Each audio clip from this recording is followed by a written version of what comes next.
It is we politicians who are polluting the Kenyans. But when you sit down with your child to speak at home, they never think of themselves as any other person. They think themselves as Kenyans. And it is upon us to cultivate that culture among our people. In the President's speech, Honorable Speaker, the President talks of his administration allocating 50 billion every year to the Hustlers Fund, from which micro, small, and medium enterprises can access affordable credit to start and expand their businesses. Many Kenyans outside there are looking forward to this Hustler Fund, and they are looking into this House to see what legislation we can be able to provide, because as far as the President is concerned, he laid down his policy. He didn't have to give the details. It is upon us, because I've heard some people talk about why we've seen the President's speeches being very short. It lacks the details. It is the details that it is upon this House to come up with. How do we operationalize the Hustler Fund? The President has said we can be able to allocate that 50 billion every year to make sure that Kenyans are able to access affordable credit. They are able to access the Hustler Fund and do businesses. The mamambogas, the border and everybody who is outside there, your constituents. So this calls for the unity of this House to come up with legislation and regulations in which to be able to operationalize this Hustlers Fund. The President went further and said there is tremendous opportunity for the House to fully take up its role in resolving the systematic issues that limit access to affordable homes and affordable finances. And we've seen the President the other day going to Mukuru kwa Njenga and launching the housing project. We've seen him going to other areas and talking about the same housing projects. My friends, Honorable Kaluma and others from Homa Bay, you missed an opportunity, because I think your people, I don't know whether in Homa Bay town, people must be, I don't know whether they have enough affordable houses. Your governor was away, Honorable Kaluma was away, and you tweeted to say that you needed to have been informed. But it was in common knowledge that the President was going there for church service. But it was also, it was upon you to make sure that you welcome the President and raise the issues concerning your people, especially in housing matters. In the President's speech on matters health, which I'm passionate about, considering my background as a medical doctor and a consultant surgeon for that matter, the President talks about universal health care. And he goes further to say that we must be able to look at it right from this area of preventive, promotive, and looking at chronic illnesses. We are in a society where many of the lifestyle illnesses, hypertension, diabetes, obesity, and other illnesses are setting in because of our lifestyle, our lifestyle nature. We should be able to look at issues of universal health coverage, right from the promotive, preventive, and chronic illnesses. We should also be able to make it affordable for every Kenyan, that every Kenyan can access insurance cover,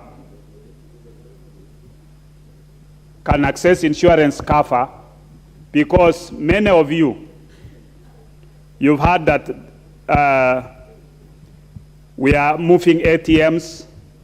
Many of you, when you go home, our constituents will come and say, I need a harambe because I have a huge hospital bill for my father, for my brother, for my sister. And it's not possible for all of us to be able to be raising that money for harambe every now and then. But if these people are provided with universal health care, where you walk into the hospital, you are treated, you get medication, If it is an operation, you operate it. If it's a question of asking for any other investigation to be done, it is able to be done. You are given medication and you walk out of the hospital. Then it will make life much easier for all of us. And lastly, among other things, is the issue of fertilizer subsidy.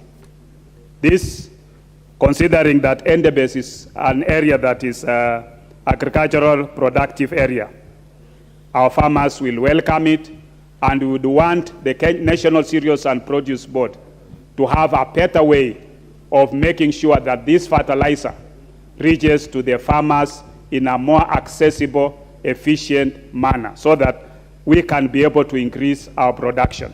With those few remarks, Honorable Speaker, I want to record the thanks to the President's speech. Thank you. The Honourable Member for Bonchari.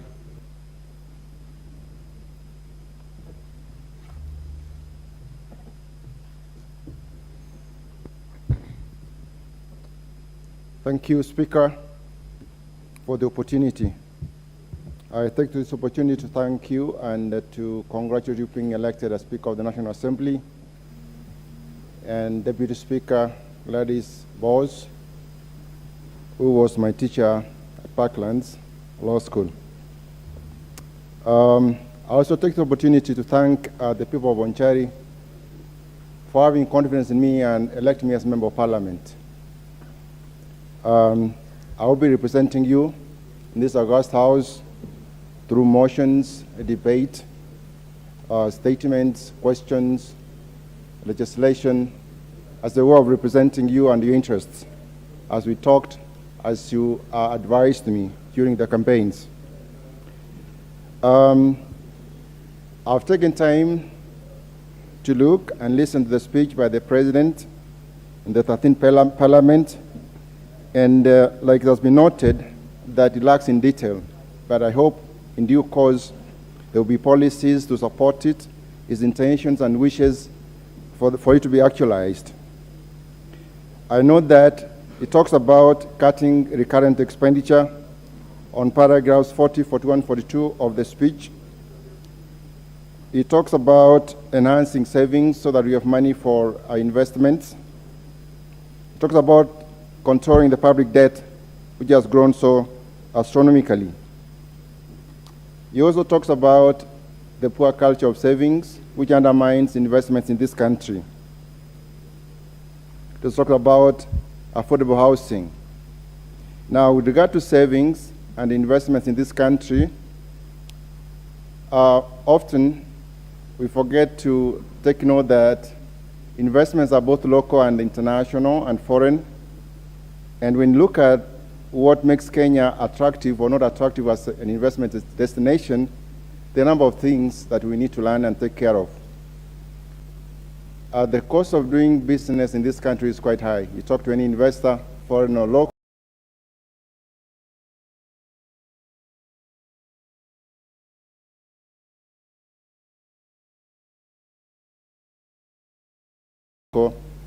the cost is pretty high, which needs to be looked at and be controlled through this 13th Parliament.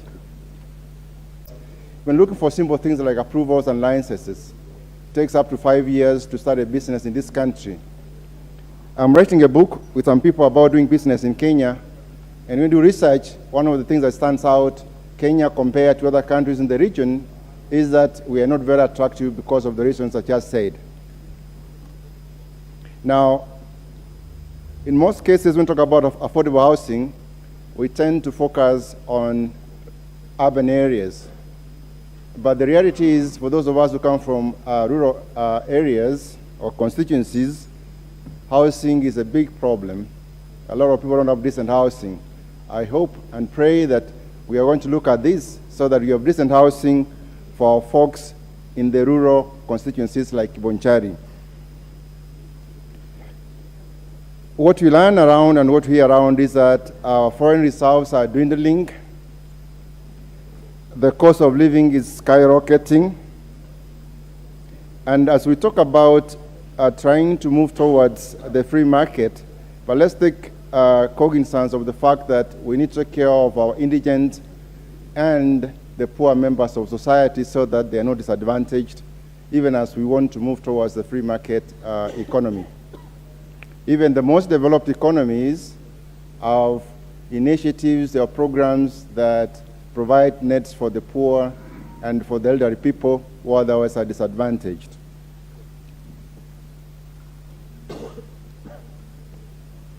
The youth unemployment, particularly in Bonchari, stands at about 60%. We need to have a conversation now. We need to deal with the youth unemployment.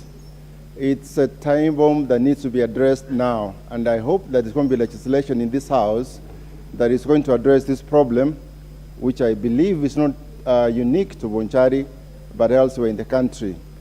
Our youth, our future, they have talents, they have the skills, they just want opportunities. The poverty index in Bonchari is one of the highest in the country, around 44%. And I hope that I'll be bringing statements or legislation or bills that are going to help alleviate this problem in Bonchari. The Bonchari people are very hardworking, they are good farmers, they just want opportunities, they want to be lifted, they want a little support so that they can fend for themselves. One thing about this country, particularly those of us who come from agricultural areas, the prices of our commodities are very poor.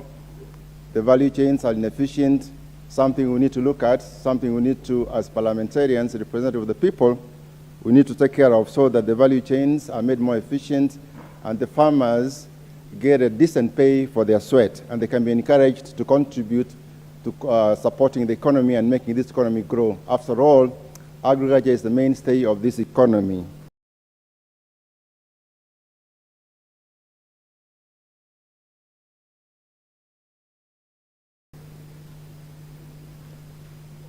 Education standards in the Bonchari are not very pleasing. The infrastructure is very poor. Even when we heard about the allocation and maybe budget to come, the infrastructure of our schools so that we can have the infrastructure and the environment that is friendly and is enabling for our students to learn and get the education and the skills they need to be useful members of society. Bonchari probably is one of the few constituents that doesn't have a TVET. I hope in the next 1 year or 2 years, we're going to have a TVET built in Bonchari so that for the many young people who want to acquire skills in plumbing, in masonry, and so on, can get a place where they can acquire these skills. The infrastructure in Bonchari is very poor. Our roads, energy, we need a lot of energy. I'm going to be pushing and hope that I get the support of this parliament so that we can have the roads we need and enable our farmers to take their produce to the markets.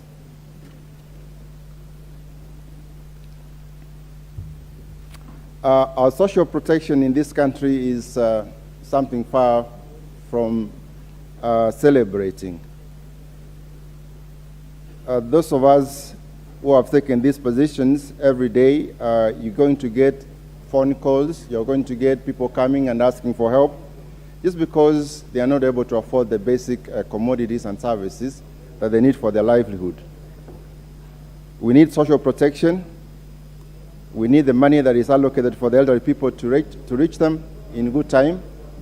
We need the record to be updated so that those who have fallen in that age group are taken care of and are supported so that they can be able to buy food, they can be able to buy their clothing, they can be able to buy their medication. I'm big for universal health care. This is something that we've talked about for a long time in this country, but it looks so elusive to be accomplished. I pray that this time it's going to be accomplished. You can be able to do it, because one of the things you're going to be receiving that from all our people is about medical bills. The cost of healthcare in this country is very high, and I hope that we can be able to find a solution to that. You go to any hospital, you go to any physician, when you come out, it's very high, and it's even worse for the ordinary people in the villages. I recognize that's the function of the county governments, but I think we can support we can bring ideas, we can bring motions that are going to make our healthcare affordable and accessible to the people. Otherwise, we'll be attending burials every other time. Like in my constituency, there are so many.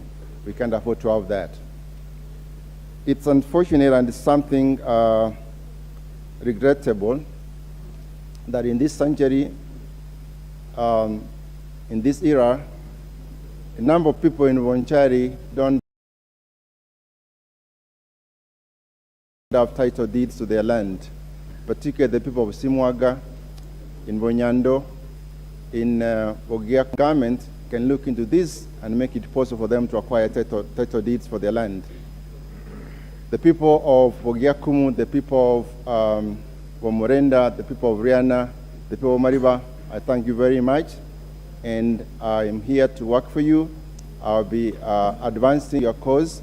I'll be pushing your interest in this parliament, and I hope that we develop our constituency together. Thank you very much.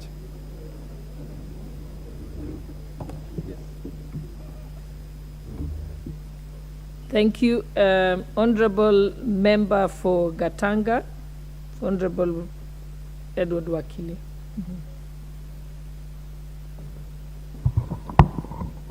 Madam Deputy Speaker, let me start by congratulating the President of the Republic of Kenya, Dr. William Samoei Ruto, and his Deputy Rigathi Gachagua for being elected as the 5th President of the Republic of Kenya, and also take this opportunity to congratulate Moses Wetangula as the Speaker of this House. And also, Madam Deputy Speaker, I congratulate you, my able classmate, Gladys Sholei, or also your election as a member, as a Deputy Speaker of this Parliament. Madam Speaker, allow me first of all to thank the great people of Gatanga for giving me an opportunity to serve them as their Member of Parliament for the next 5 years. That's a great honor and dignity, which I promise to reciprocate by serving diligently with all my might, knowledge, and wisdom, God before me. Madam Speaker, sir, Madam Speaker, I want just to make a few remarks on the presidential speech, which, in my opinion, resonates very well with the great people of Gatanga. The great people of Gatanga are farmers and traders. And in the presidential speech, the president has addressed the issues of farming and has addressed the issues of trade. Madam Speaker, the president has elucidated on the need of the government to provide cheap fertilizer. The reason why the unga today costs 220 shillings is because of what you call added costs in the process of farming, from the seedlings to fertilizer, cost of input, and that's why in the presidential speech, I want to support it and say this, he addressed on the issue of production as opposed to the issue of consumption. And I'll happen and pray that as we go further, other than getting what you call cheap fertilizer, we expect to get subsidies in terms of cheap seeds, cheap inputs and implements, even reducing the cost of power, especially for farmers who pump water to do irrigation. Madam Speaker,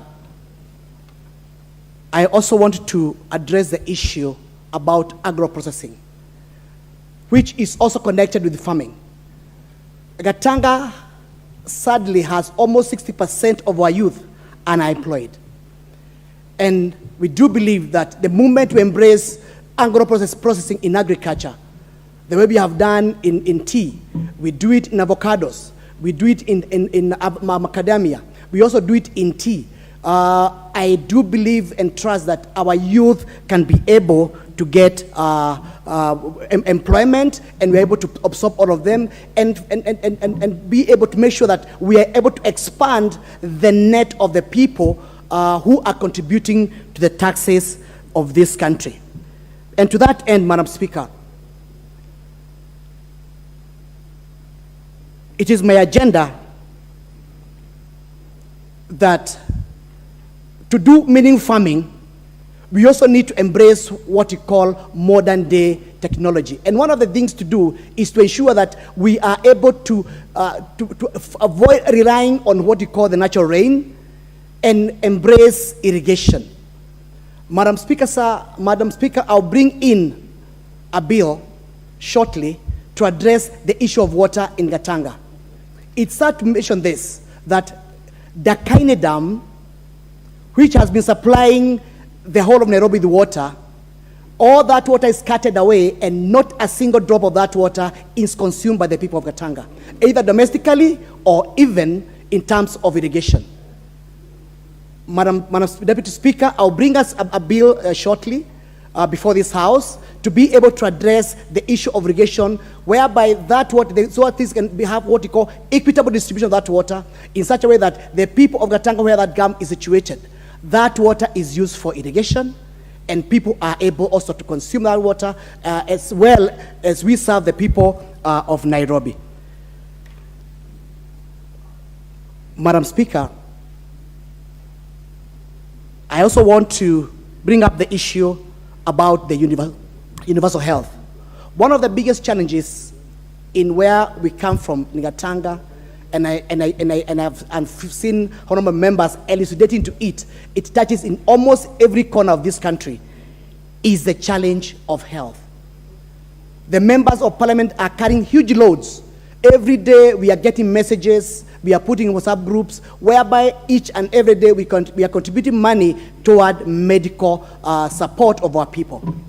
And the president elucidated that he's going to make sure that we are able to embrace universal health in such a way that our people will get the NHIF card, and the burden which they have, which you are busy supporting them, is offloaded from our shoulders, and they can be used that money doing other things. And therefore, I pray to the members of parliament, when the legislation is brought before this House, to revamp, restructure NHIF in such a way that it can be responsive to our people's needs. Madam Speaker, I expect the members of parliament to be able to support it fully.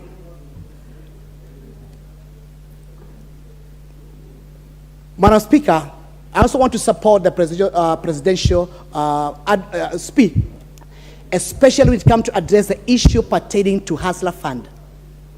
That is the way to go, because as you find, our people, Kenyans do not want to be given a fish. Kenyans want to be given a hook to go and fish. And the moment we are able to put aside 50 billion each and every year to support the hustlers, the mamamboga, the mtu mkokoteni, the kinyozi, what we are doing is to ensure we are empowering our people at the bottom to ensure that everybody puts a shilling in their own pocket, and they can be able to contribute to this, to the economy. And to that end, Madam Speaker, I am planning to bring in a vendors and hawkers bill to this House. Because despite the fact that we can be able to bring those funds to our people, there is no legislation which is recognizing the hawkers, which is recognizing the vendors in our streets, which is recognizing those small traders. What happened is that the county governments, whenever they see them on the streets, they chase them away and they cut their goods. So even before we bring that, before we bring the Hustlers Fund, we need to come up with a legislation to protect and empower and recognize those hustlers. Madam Speaker, sir, I also want to support the issue of the CDF, which the president also supported in his speech. The CDF, as we have seen in almost every part of this country, has done marvelous. And I want to assure the people of Gatanga that the CDF Act 2015 is alive and kicking. We shall be able to support education. We shall be able to support the food program, and we shall be able to support all the infrastructure development which are pending to ensure there is proper services to our people. And finally, Madam Speaker, sir, Deputy Speaker, I want to thank the President for nominating gallant soldiers in the CS position.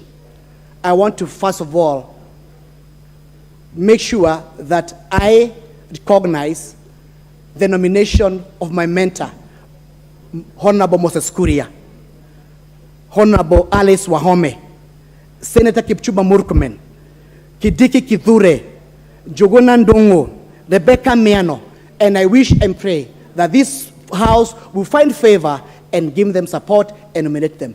Thank you very much, Madam Deputy Speaker. Thank you so much. Honorable Member for Mandera South. Thank you, Madam Speaker. I will take this opportunity to, first of all, say thanks to my constituents for having elected me as their Member of Parliament. It was a tough election in my constituency and in many parts of northern Kenya, particularly because of the raging drought, and many pastoralists went through very difficult times choosing between tendering their animals and also participating in the democratic process of electing their leaders. And therefore, I thank them very much for having elected me as their member. I come from Mandera South constituency, which is a constituency in Mandera County, bordering a very difficult neighbor, Somalia on one side, and Ethiopia on the other side. Coming back to the President's speech, I would say that the President's speech, particularly between paragraph 5 and 7, encouraged a lot about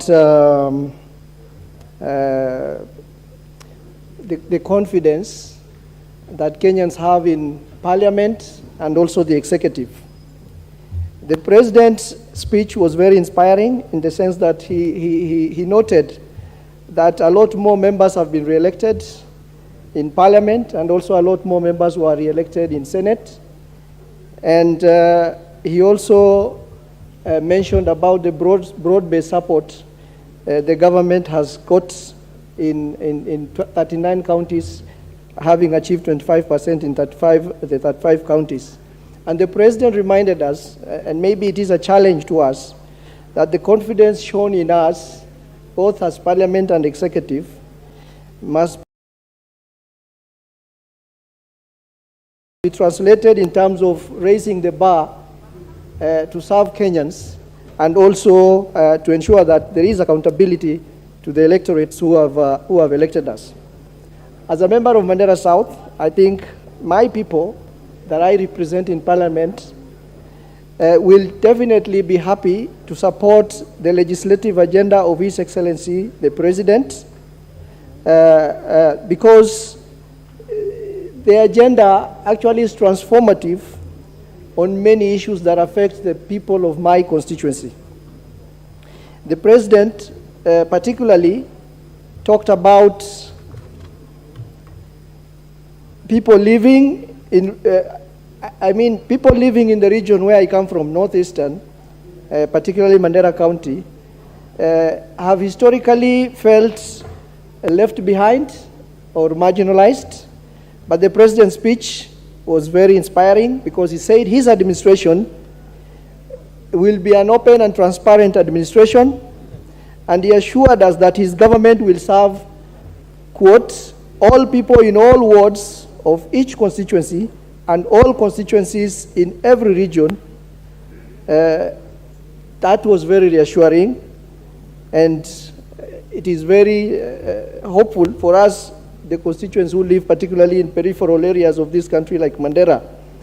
The President's promise to seek additional resources to support the bottom-up scaling of justice, as well as his promise of allocating Kenya shillings 50 billion to the Hustlers Fund is particularly inspiring because majority of the people I represent in Parliament happen to be at the bottom of the pyramid, and both initiatives, which is part of the President's legislative agenda, that is bottom-up scaling of justice, and the Hustlers Fund, the 50 billion Hustlers Fund for MSMEs, is a timely and most welcome idea.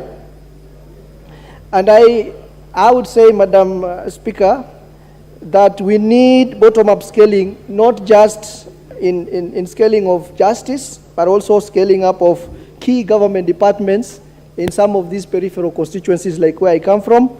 Like, for example, we need to have NHIF offices in that part of the world. We need to have, for example, birth and death registration departments in that part of the world, ID registration offices in that part of the world. So we need not just scale up justice at the top level, but we also need to scale up justice bottom up in some of those key departments that I've just mentioned.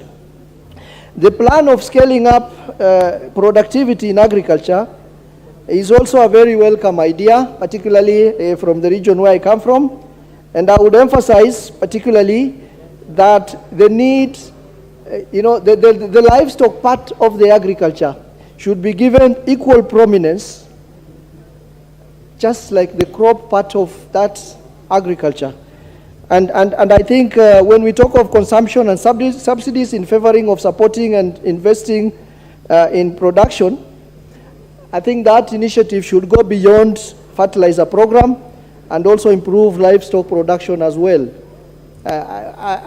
My take there is, just like we have seen the support to fertilizer, we need to see some kind of subsidy in terms of livestock production so that we can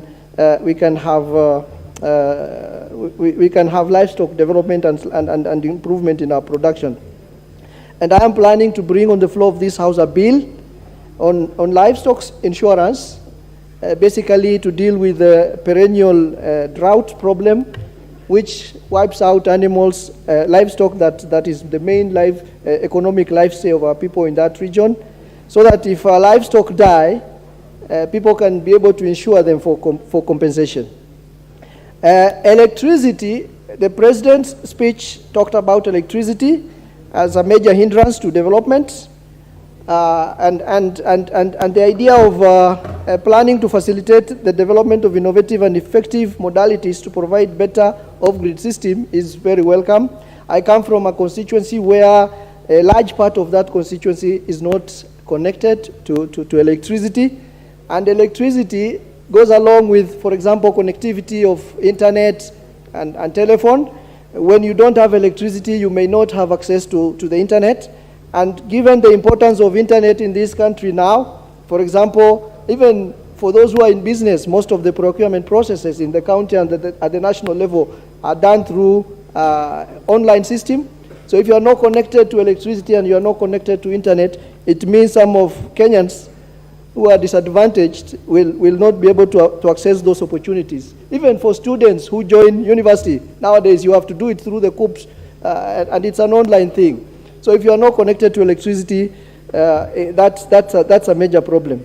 The planned restructuring of NHIF to make it a better fit for purpose of social insurance is a good idea.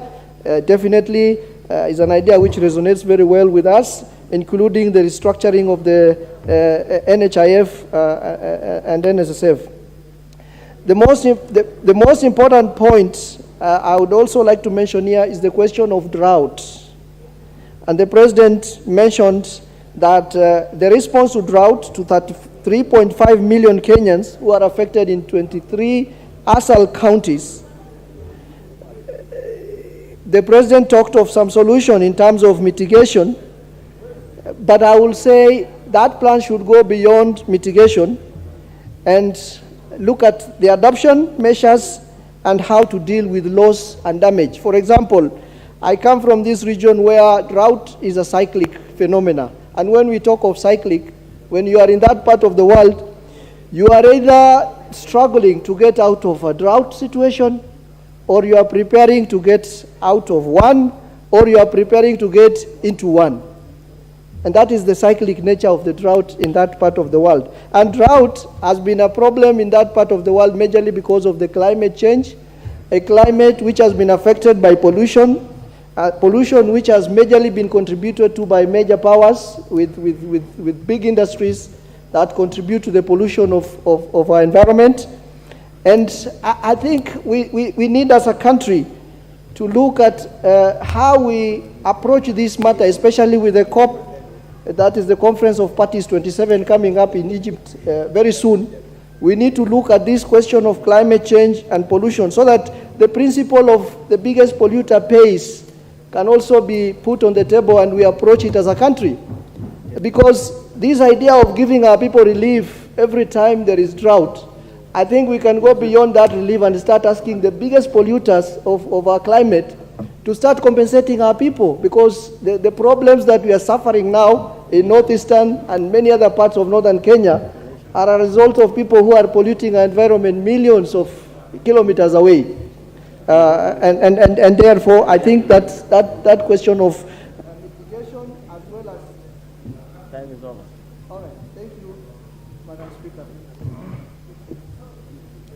Honorable Member for Marsabit.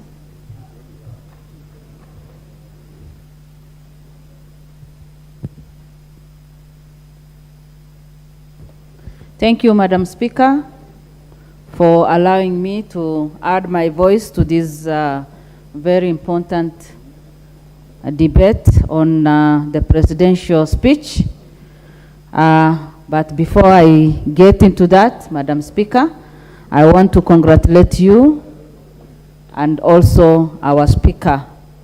I also want to congratulate our President and the Deputy President for running a very serious campaign and for winning the elections and for all that is in place now.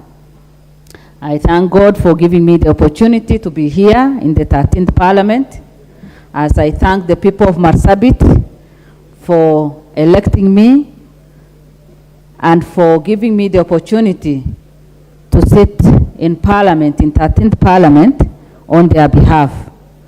Madam Speaker, the presidential speech was one of the best from my experience, and he spoke on the matters that affects every Kenyan, matters that has been affecting us. And for the last few years, Kenyans have faced challenges due to COVID-19, poor economy, the drought that is affecting, and they needed to hear that message of hope from the president. And so the message came at the right time, whereby Kenyans were eagerly waiting, and he spoke to the issues that affect us, as I said.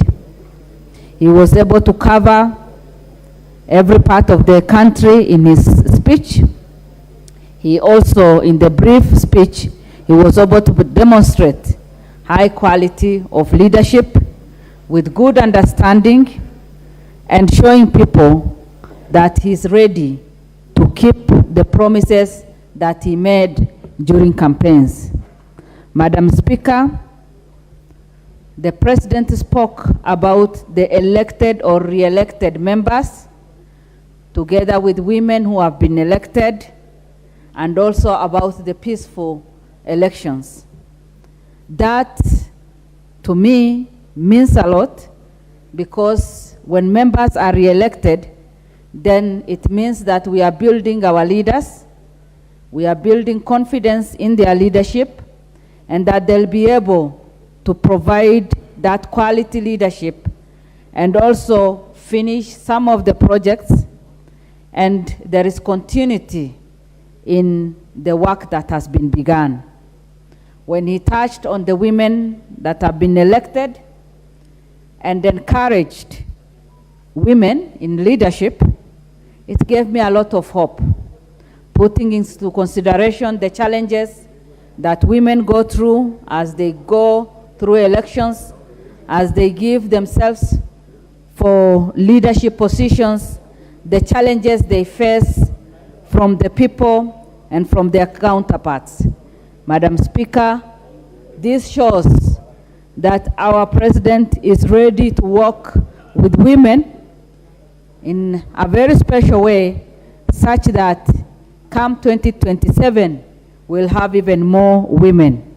Mine is just to encourage women with dreams to be leaders, with dreams to be one day members of parliament in whatever capacity.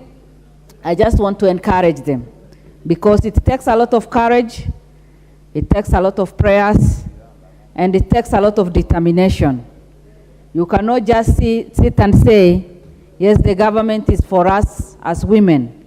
But I just want to encourage women like me to work hard, to fight for their space, and to be there so that they can be elected by their constituencies.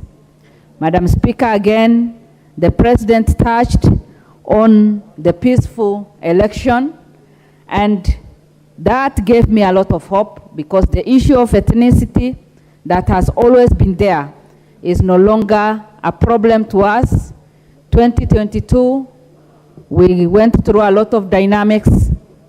Kenyans united, Kenyans elected the leaders they wanted without putting into consideration clanism and ethnicity. This is something that has affected many parts of the country, and especially where I come from, though not in election time particularly, but it is something that has dragged Kenya in a big way. It has hindered development. It has stopped us from electing visionary and capable leaders. But this time round, Kenyans have demonstrated a different way of dealing with that, and it gives us hope that soon and very soon we will get out of this challenge.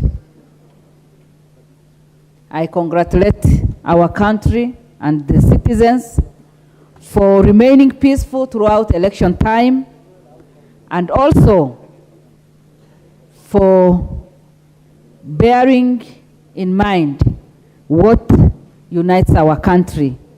We are together, we are one nation, we will live together. It has given us a good example of taking care of each other and being your brother's keeper. His Excellency has assured us that in his administration will be open, transparent, and will rely on oversight. Madam Speaker, giving assurance to Kenyans that his administration will be open enough and transparent, whereby we know our past experience. This will give every Kenyan the confidence to give their best to the nation. We know that Kenyans are very hardworking people, and everything ability. This is one of the best things that can happen, and it gives us good working relationship. Accountability is one thing that has been missing in our country, and by doing this, we'll be able to feed the country well with information, as information is power. Every citizen will be following what is happening, and as questions will be answered on this floor, in this floor, members will know that the members of the parliament are doing their work, and the cabinet secretaries are also doing their work. With that good representation, then we are only assured of good progress. Madam Speaker, the President also spoke about affordable credit, which makes a huge difference in the rate of business growth. Access to affordable credit is what Kenyans need today. Families have lost their businesses since COVID-19 came. Families have lost their businesses because of poor economy. Families have faced financial challenges and constraints. Many have committed suicide. Many people are depressed. People have developed terminal illnesses, and they are not able to sustain their families. This has affected Kenyans in a very negative way. The speech gave a lot of hope, and especially the idea of affordable credit makes a huge difference, as he says, and Kenyans will be revived. People will be able to revive their businesses. People will be able to enhance their businesses and start their businesses and move on. Madam Speaker, there is no better gift to our citizen than this. In addition to that, he mentioned about the 50 billion Hustler Fund per year. This is a big relief. As we know, poverty is one thing that has affected our country for many years. By doing this,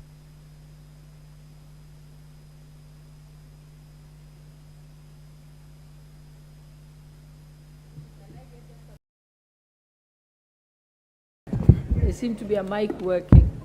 Yes. Thank you, Madam Speaker, for the opportunity that you've granted me to address this House for the first time. And before I say a few words, I want to thank the President of the Republic of Kenya and his deputy for being elected in those offices. I also want to thank the Speaker, the Honorable Moses Wetangula, and you, Madam Speaker, Madam Boss Sholei, for being elected by this House as the Speaker, the Deputy Speaker. I also want to thank the Honorable Musalia Mudavadi, the Chief Cabinet Secretary of the Republic of Kenya, who happens to be a resident of Sabatia constituency where I represent. He assisted me so much, and I must say thank you to him for the support that he gave me throughout the campaign period. I also want to thank Sabatia people for the opportunity that they have given me to serve them as their area MP for the next 5 years. We have 6 wards in Sabatia, which I would like to name with speed. Liaduyo Izava Ward, where I come from, Chavakali Ward, Sabatia West Ward, Busali Ward, Wodanga Ward, North Maragoli Ward. Those are 6 wards. The people from these wards overwhelmingly supported me, and they voted me in as their MP with the highest number of votes, and I would like to thank them so much. I also want to thank my woman rep, Madam Beatrice Sadagala, and the outgoing MP, the MP who was there before me, Alfred Agoi, for the support they accorded me. I must thank them. I also want to thank my opponents, whom we battled so much. They gave me the experience that I required to emerge the winner, and I also must thank them because they were worthy opponents, and I must thank them for being there to help me get to where I am. The people of Sabatia have a lot of problems, and just to name but a few, we have youth unemployment, which is hitting hard in that constituency, and I must say we must do something to ensure that we are rectifying the situation.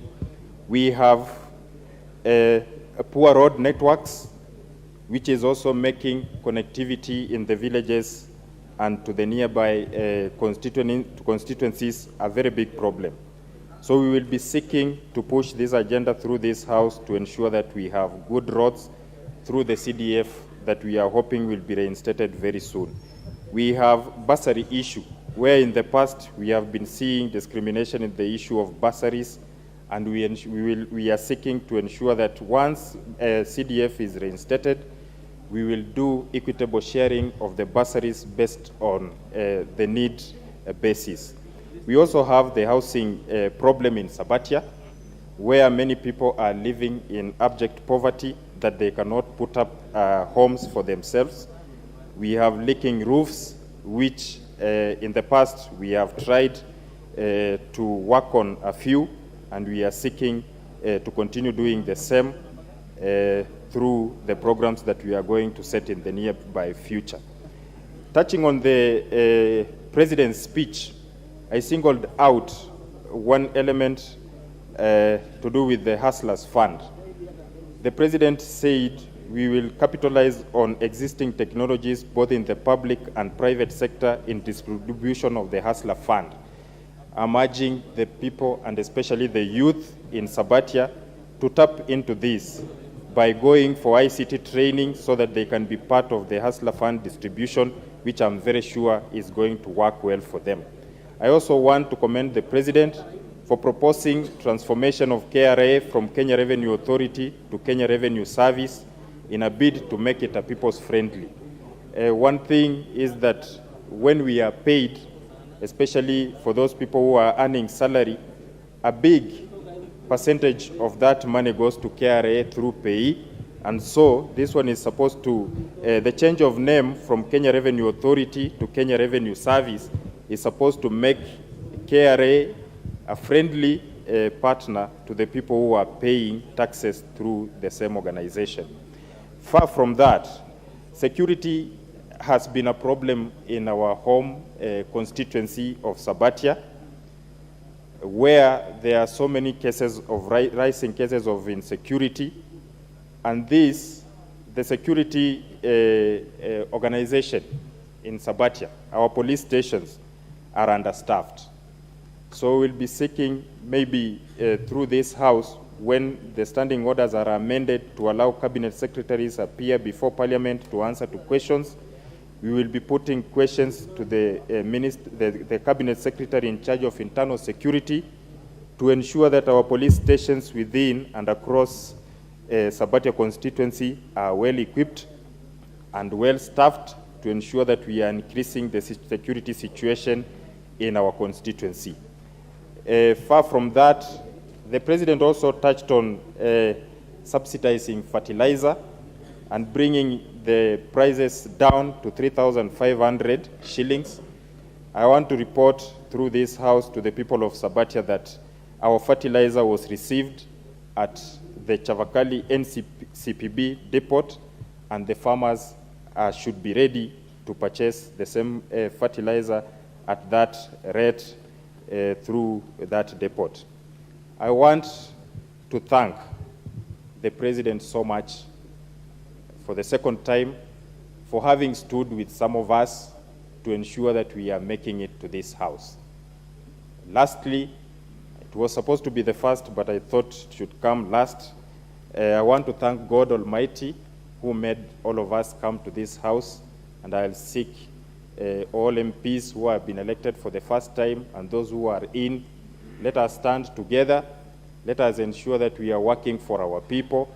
And I'm very sure my neighbors in Emuhaya, Amisi, Vihiga, and Luanda will stand with me as I will stand with them to ensure that we are addressing the issues surrounding our constituencies in a good way to make our Vihiga a better place than we found it. Thank you. Thank you. Member for Malava, who will be then followed by a member for Migori County. Before I register my thanks to the President's speech, I would like to congratulate you for being elected as a Deputy Speaker and Moses Masika Wetangula as Speaker of this House. Madam Speaker, I also want to thank the people of Malava for electing me the third time as their MP. I think it's because of what I did for them. They have trust in me, and I want to assure them that this time again, I'll serve them so diligently to the levels that will satisfy them as their MP. Madam Speaker, I also want to thank our President, William Samoei Ruto, for being elected as our President, and most importantly, for him proving that he's a honest person, he's a trustful person, because as I speak, I'm speaking from the position of ANC, who joined hands with him, UDA, in Fort Kenya, what he pledged that he would actually grant us, he has lived to this. He has not been so deceitful. And I want to thank Moses Wetangula and Musalia for choosing to work with William Ruto, because even the people of Western are so happy that this time round, for the first time, as we usually vote, is the first time the Western people have really benefited from the person they have supported, unlike before, where some of them you suffered so much, like Wetangula, I remember in the last parliament, he gave a lot of support to a particular friend, our neighbor. Now to the president's speech, Madam Speaker, some people have been asking, even I've been hearing here, that the president's speech was so brief. But Mr. Speaker, our president seems to be a very brilliant man. We look at his speech of half an hour. Interestingly, it captured the aspirations of most Kenyans. So whoever is imagining that it was so brief, maybe the lengthy bit of it is not what we are trying to air on the floor of the House. What touched me most, Mr. Speaker, was the issue of loans, particularly to small-scale persons, the so-called hustlers. Mr. Speaker, I have a case, particularly for us, persons of Western. Most of the persons in Western have a phobia for loans. This is from the history the people experienced with the AFC loans. In the 1970s and 1980s, our people used to get loans from AFC, but most of them, these loans did not help them. Instead, when it came to repayment, because of the high interests, because when the loans came about, most of our people went for it, and what they were giving us surety was land. And most of them, because of the high interest rates, were defaulting, and most of our people lost land to AFC, to the government. So these loans have been so difficult for them to go for. When they had begun opening to the loans, Madam Speaker, unfortunately, the institutions that were giving these particular loans were also now asking for very high interest rates. So again, these people had developed some fear for the loans. But I'm very happy for the president to have actually talked about ensuring that our hustlers get money at lower interest rates. This will really boost the economy, because we know most of us are where we are because of actually accessing loans affordably. Mr. Speaker, even as our hustlers get this money, I would urge that the law, we design the law such that it does not actually, these interest rates do not change along the way. Because what happens, again, sometimes when you're collecting this money as a loan, along the way it changes. Banks are really fond of this, that you take a loan which tells you the interest rate is 13 per annum, but along the way it also changes, so it makes it so difficult for the hustlers to operate.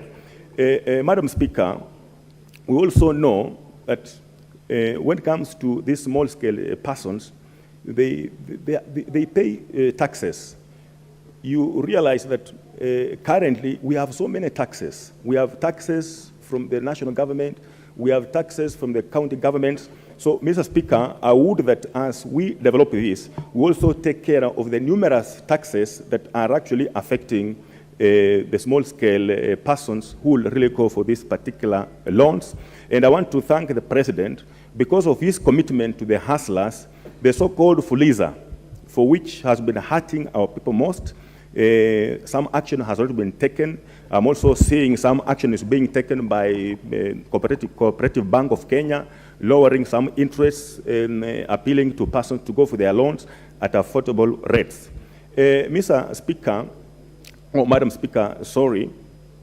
The other thing that also took me with a lot of interest is the NHIF, Madam Speaker.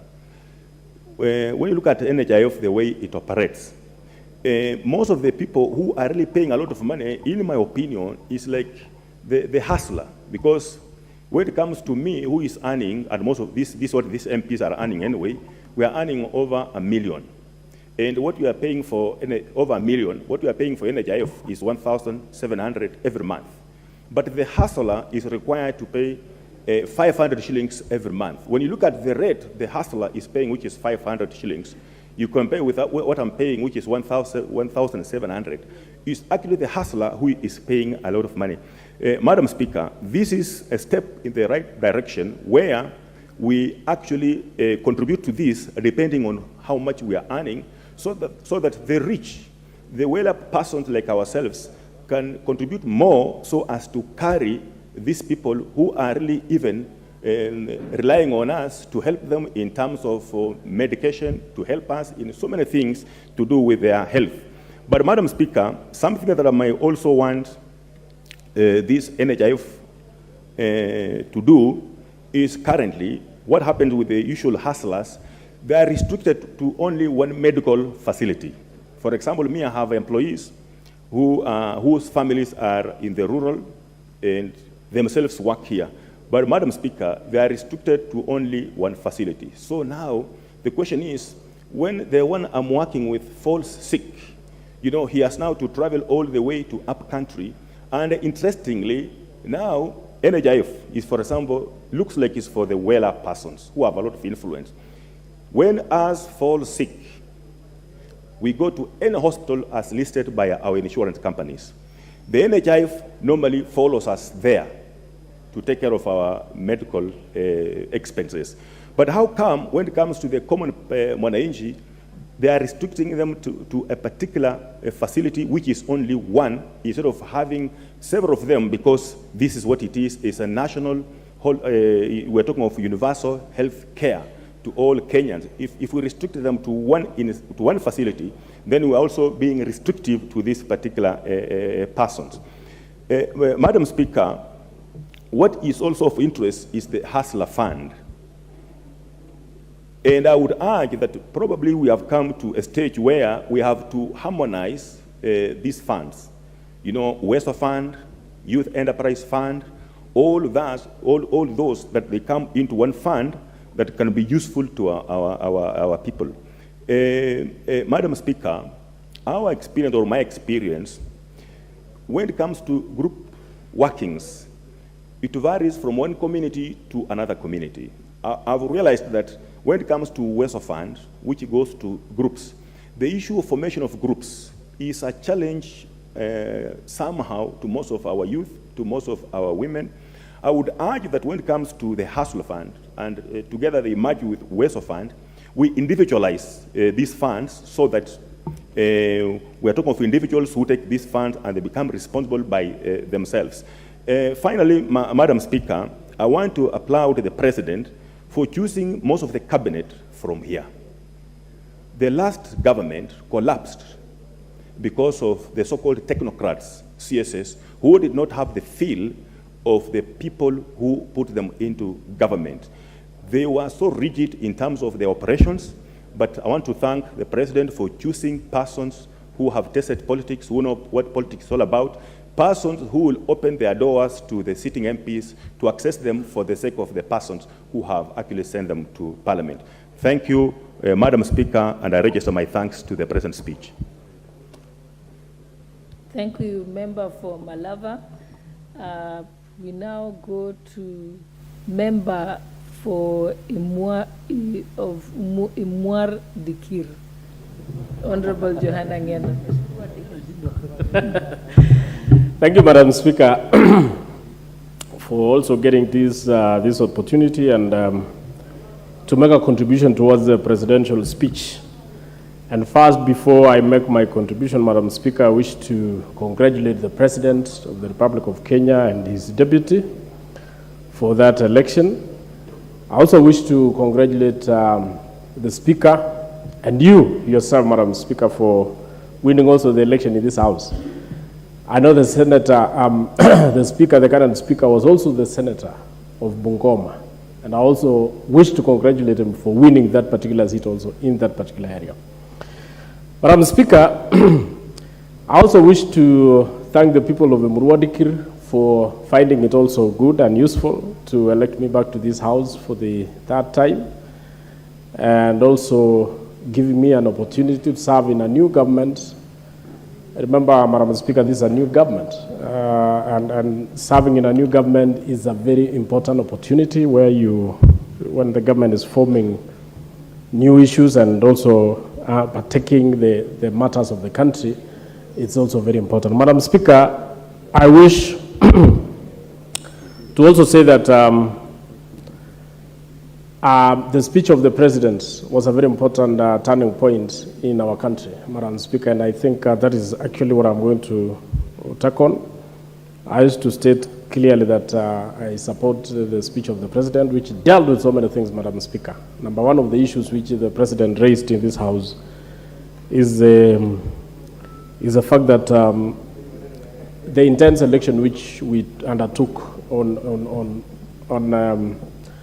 9th, Madam Speaker, had so many bruises in this country, and it was very intense competition, and there were a lot of issues which were being undertaken. And Madam Speaker, I used to say that the President mentioned that the country needs to come back now together and work together and move forward. Madam Speaker, the President dealt with the issue of the plan which he has for the country. The President mentioned especially the issue of the housing that he wants to bring as a very fundamental issue in his government. Madam Speaker, remember our country, most of the people in this country live on temporary housings. Most of the people in the country live on on slums. And Madam Speaker, I think it is a very important issue for the President to have put it as one of his undertakings to ensure that people live on good houses, and houses also which can be affordable. Madam Speaker, we pay rents. Several employees in this country, Madam Speaker, pay rents. Rents which, if it was to be accumulated, Madam Speaker, it would have bought houses at the time those people are employed. Madam Speaker, I think it is a very good idea, and I wish to support the President and say, if it was possible, Madam Speaker, to even divert the rents or the house allowances which most of the employees are being paid in this country, Madam Speaker, towards buying these houses. Madam Speaker, I think at the end of retirement of these employees of government, people would have bought houses. Madam Speaker, also the President talked about the food sufficiency. Remember, currently as we speak, Madam Speaker, there are some areas which are ravaged by famine, drought, and all those, Madam Speaker. And I'm happy the President looked at the question of subsidizing fertilizer, the production, not even the end. Madam Speaker, even on the fuel issue, the President was also proper in stating that he wanted to remove the subsidies of the end products so that we can, if we were to subsidize, we subsidize the production. And that will actually, in the end, bring down the price of those foodstuffs that we are using. Madam Speaker, the President also talked about the 50 billion money that is to go to to his agenda of the Hustler Fund. Madam Speaker, this was his very major campaign tool while he was going around the country. And Madam Speaker, I believe these 50 billion, Madam Speaker, will go down in a big way to assist the hustlers who are down there, the women, the men, the youth, who will be accessing this particular fund, Madam Speaker. Madam Speaker, the President also talked about the management of public resources. And I think, Madam Speaker, for a long time, our country has been losing a lot of funds, a lot of money, which are allocated to different ministries, Madam Speaker, because of wastages and because of mismanagement. And I think mismanagement and wastage is bigger than even corruption, Madam Speaker. So if the President was to put more scrutiny on the question of management of resources and management of, and actually the question of wastages, Madam Speaker, the country can come back to its vibrancy. Madam Speaker, I think also the President addressed the question of corruption. And by putting resources on the judiciary, Madam Speaker, I believe if judiciary is empowered and given its autonomy, Madam Speaker, they can deal with the corruption cases firmly and in a very fast way. Madam Speaker, remember, the arms of government that are meant to deal with corruption are the DCI, the EACC, and the courts. So, Madam Speaker, if these autonomous bodies are given proper funding by the government, Madam Speaker, then I believe that corruption will go down in this country. It is actually not the executive that deals with corruption. It is not even this parliament that deals with corruption, Madam Speaker. It is the DCI, the EACC, and the cases that ends up in the courts. Madam Speaker, if we allow the courts to do their work properly without twisting, without intimidation, Madam Speaker, I believe corruption will come down in this country. Madam Speaker, the President also talked about the debts which has actually put this country down. As we speak, Madam Speaker, we are told of trillions of money which this country is paying every year. Actually, we are talking about doing a budget of collecting around 2 trillion in this country in the form of taxes, and we are paying around 1.5 trillion to the debts that the country has incurred, remaining with only around 600 or around 500 billion, Madam Speaker, which is not even enough for recurrent expenditure. That means, Madam Speaker, we are even borrowing to pay the recurrent expenditure, an undertaking, Madam Speaker, which is very wrong. So I believe the statements the President made about the debts incurred by the country is very correct, and we wish to support him in that undertaking, Madam Speaker. Madam Speaker, the President also talked about the health, and I believe, Madam Speaker, that although the health part of health has been devolved, Madam Speaker, we still believe, just like one member was stating here also, that health should not have been devolved, or if health was devolved, then parts of health should have remained with the national government so that it has proper management.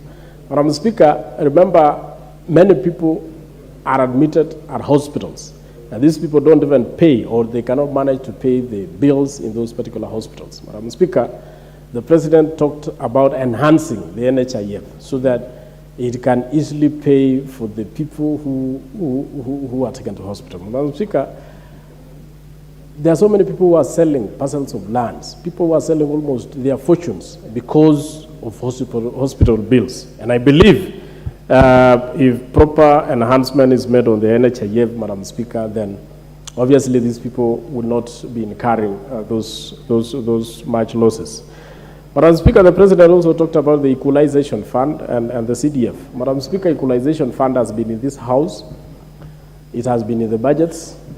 It is in the Constitution, but no particular, there was only one disbursement which was done by the government.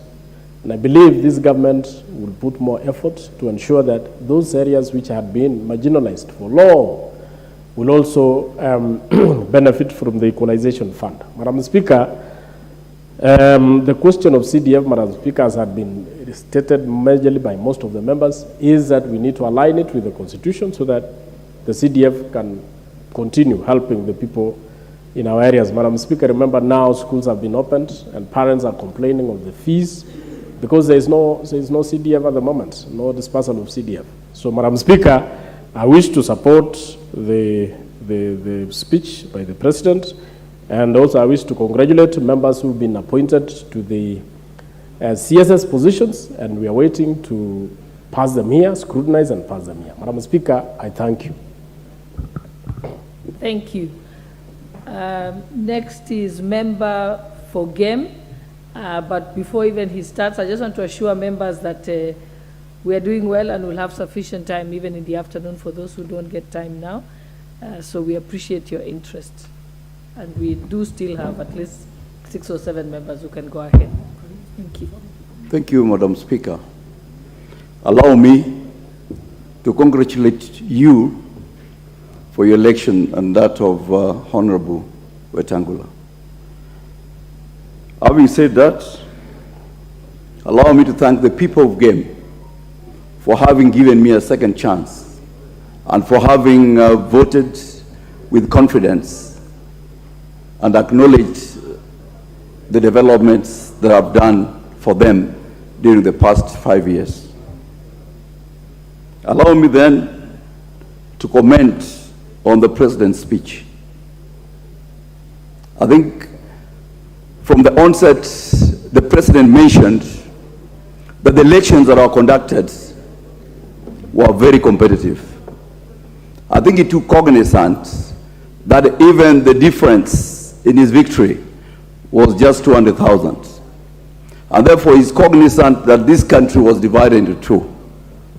And I believe, given the tone of his speech, he's going to work hands-on to ensure that Kenya is united. Having said that, part of his speech, he mentioned on the need for the reduction of 300 billion.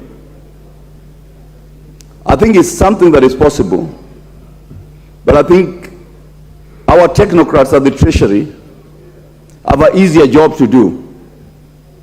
If you were to ask me, the easier way to reduce the 300 billion would be to look at the last 5-year absorption rates in all the ministries. If you look at the percentage absorption, majorly, it borders about 65 to 70%. So if you are to use the absorption rate based on the ministries, it will be much easier to reduce the 300 billion without specifically looking at the line items. So I encourage the technocrats of the ministry to look at the absorption in line ministries to determine how efficient a ministry is in absorbing their budgets. He also spoke about agriculture subsidy. The world over, agriculture is not meant for profitability. All countries, including America, including the UK, they subsidize agriculture so as to ensure that the citizenry have food on their table. So I support that initiative. What we need to do is to look at the framework, the regulations that will govern distribution of fertilizers to the farmers. And I urge the relevant ministry to think about when Kenya attained independence, we had officers in the field who are able to collect data and ensure that the farmers are supported. I encourage the county governments to rethink about that strategy if you have to ensure our food security is sustained. He also spoke about the Hustler Fund, which I believe will help the hustlers. But more importantly, it's important, I think, is on our foothold to ensure that the regulations are done better than the way we distribute ways of funds. As you realize, once the Hustler Fund has been, the framework is set for issuance to the hustlers at home, it is important that you're clear whether the Hustler Fund is going to be given as a grant or is going to be given as an interest-free support to the hustlers. Because majority of citizens will believe that this Hustler Fund is for free. Then the leadership from the functional cooperative ministry will have a problem in recovering the Hustler Fund. So it's important to think about it that way. The President also spoke about KRA, which I think is important for the country. I think for a long time, small businesses in Kenya have been closed by KRA. The mistake they do, as they close these small businesses, the many Kenyans that are employed by these small businesses lose jobs, and their families end up suffering. So I believe if we rebrand KRA to Kenya Revenue Service, they'll be able to reevaluate their mandate and ensure that they treat those who pay taxes in a way that creates traction for them to pay more, not in a way that they look at paying tax as a punitive measure of killing businesses. Also, I think he spoke about the cost of living.